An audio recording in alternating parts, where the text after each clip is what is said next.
I am teaching students for last 18 years, तो कहीं ना कहीं अब मुझे समझ में आता है कि जैसे जैसे एग्जाम पास में आती है बच्चों की, वैसे वैसे बहुत सारी क्वेरीज बच्चों के दिमाग में आती है कि अब इस समय क्या करना चाहिए। बहुत ही क्रूशल समय माना जाता है। तो मैंने हमेशा बच्चों को इतने सालों में पढ़ाते समय यही कहा है कि जब आप इस जंक्चर पे पहुंच जाए, जब आपकी एग्जामिनेशन बहुत पास में आ रही है, तो डोंट गेट पैनिक। सबसे पहली चीज ये मत सोचिए कि आपको अभी बहुत कम आता है या आप कितना कर सकते हैं, कितना करा आपने। आप बस यही सोचिए कि अब हम और कितना कर सकते हैं। देखिए, बहुत सिंपल सा स्टैटिस्टिक्स है। लास्ट ईयर की बात करूं तो कई सेट्स ऐसे थे जेईई मेंस के जिसमें 170 मार्क्स पे भी स्टूडेंट्स के 99 परसेंटाइल थे। मैथ्स में तो मैं कहूंगा स्पेशली, और 40 से 50 के बीच में 99 परसेंटाइल स्टूडेंट के स्कोर थे। तो इट्स नॉट दैट कि आपको पूरा पेपर हमेशा करने की जरूरत होती है। To get good score in JEE mains आपको 60% भी अगर आप स्कोर करते हैं, then again that's you are under top 1% student of the country. तो डोंट गेट पैनिक। अभी जो आखिरी के कुछ 20 डेज अगर हम बात करें तो 15 से 20 डेज जो बच रहे हैं, सबसे पहली चीज जो आपको करनी चाहिए, आप अपने प्रीवियस ईयर के पेपर्स की फ्रीक्वेंसी बढ़ा लीजिए। आप उन पेपर्स की प्रैक्टिस जरूर कीजिए। इस समय जितने ज्यादा आप पेपर से एक्सपोज होंगे, आप उस दिन उतना समझ पाएंगे कि हमें पेपर कैसे अटेम्प्ट करना है। जैसे जो आप अभी पेपर देंगे, उसमें बहुत क्रूशियल चीज जो आपको अभी कर लेनी चाहिए वो ये कि हमें किस ऑर्डर में पेपर को अटेम्प्ट करना चाहिए।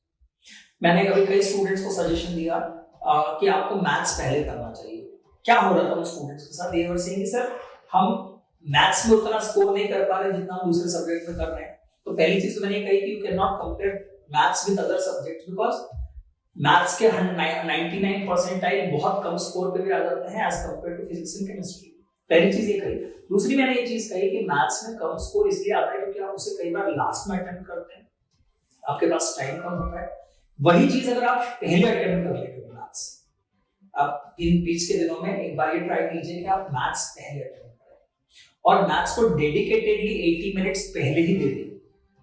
उन 80 मिनट्स में मैथ्स का अगर आप पेपर सॉल्व करेंगे, आप मैथ्स के क्वेश्चन सॉल्व करेंगे, यू फील दैट कि जो मैथ्स की चीजें आपको आती थी वो आपने शुरू के 80 मिनट में करी, आखिरी के 80 मिनट में, लास्ट 80 मिनट्स में मैथ्स कई बार हमें बहुत प्रेशर देता है कि ये तो बहुत लंबा जा रहा है।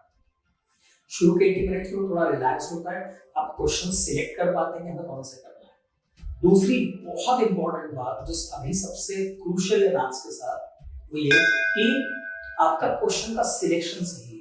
अगर आपने एक भी क्वेश्चन ऐसा पिक कर लिया जिसके कारण आपके 10 से 15 मिनट वेस्ट हो गए, तो फिर वो आगे के क्वेश्चंस को कॉस्ट करता है। आगे के क्वेश्चंस हमारे कहीं ना कहीं उसके कारण कॉम्पनसेट हो जाते हैं। तो आपको ये भी धीरे धीरे सीखना है कि मुझे कौन सा क्वेश्चन अभी नहीं करना चाहिए। जैसे 10 न्यूमेरिकल टाइप क्वेश्चन जो आते हैं तीनों ही सब्जेक्ट्स में, अगर हम कहें तो आपकी अब ऐसी एबिलिटी डेवलप हो जानी चाहिए कि उन 10 में से कौन से 5 करने से मैं जल्द अपना टाइम सेव कर सकता हूँ। नहीं तो न्यूमेरिकल में कुछ क्वेश्चंस ऐसे भी आते हैं जिनको करने में 15 मिनट्स लग सकते हैं बच्चों को। तो हम थोड़े से बस समय ये स्मार्ट होता है कि हमें 10 में से कौन से 5 करना चाहिए।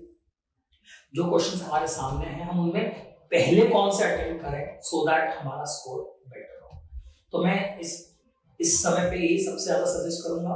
प्रीवियस ईयर जो 2022 के पेपर्स अटेम्प्ट कीजिए, उन पेपर्स में कुछ एक्सपेरिमेंटेशन कीजिए, पेपर्स को अटेम्प्ट करते हैं कि किस ऑर्डर में मुझे अटेम्प्ट करना चाहिए सब्जेक्ट।